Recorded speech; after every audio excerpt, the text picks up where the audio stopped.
ভালো মুসলমান হওয়ার জন্য শুধু নামাজ রোজা যথেষ্ট নয়। আমরা অনেকেই মনে করি শুধু নামাজ পড়লে, রোজা রাখলেই, হজ করলেই মনে হয় আমি ভালো মুসলমান হতে পেরেছি। ভালো মুসলমান হওয়ার জন্য সবচেয়ে গুরুত্বপূর্ণ একটা বিষয় রয়েছে। এই গুরুত্বপূর্ণ বিষয়টা আমরা অনেকেই এখান থেকে দূরে সরে আছে। আমরা মনে করি শুধু নামাজ পড়লেই হবে, রোজা রাখলেই হবে, হজ করলেই হবে, জাকাত দিলেই হবে। তবে একটা আমল আছে, যেই আমলটা মিজানের পাল্লায় সবচেয়ে বেশি ভারী হবে। মিজানের পাল্লা সবচেয়ে বেশি ভারী হবে যে জিনিসটা, সেটা হচ্ছে আপনার উত্তম ব্যবহার, আপনার সুন্দর আচরণ। অনেক নামাজি আছে বউয়ের সাথে খারাপ ব্যবহার করে, অনেক নামাজি আছে মায়ের সাথে খারাপ ব্যবহার করে, অনেক হাজী সাহেব আছে হজ করে আসছে মসজিদের ইমাম সাহেবের সাথে খারাপ ব্যবহার করে।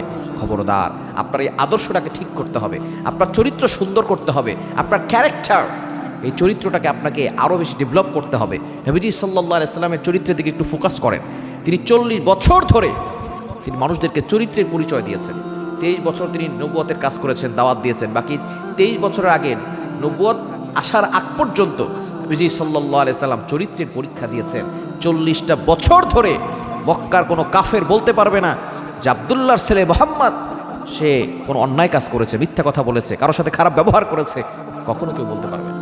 সুতরাং আমাদের এই ব্যবহার সুন্দর করতে হবে। ব্যবহার যত বেশি সুন্দর করবেন, আপনি তত ভালো মুসলমান হতে পারবেন। ভালো মুসলমান হওয়ার জন্য আপনাকে ব্যবহার সুন্দর করতে হবে, চরিত্র সুন্দর করতে হবে। তাহলে দেখবেন আপনার মিজানের পাল্লাও ভারী হবে, আল্লাহ তাআলা আপনার জন্য জান্নাতের ব্যবস্থা করে দিবেন।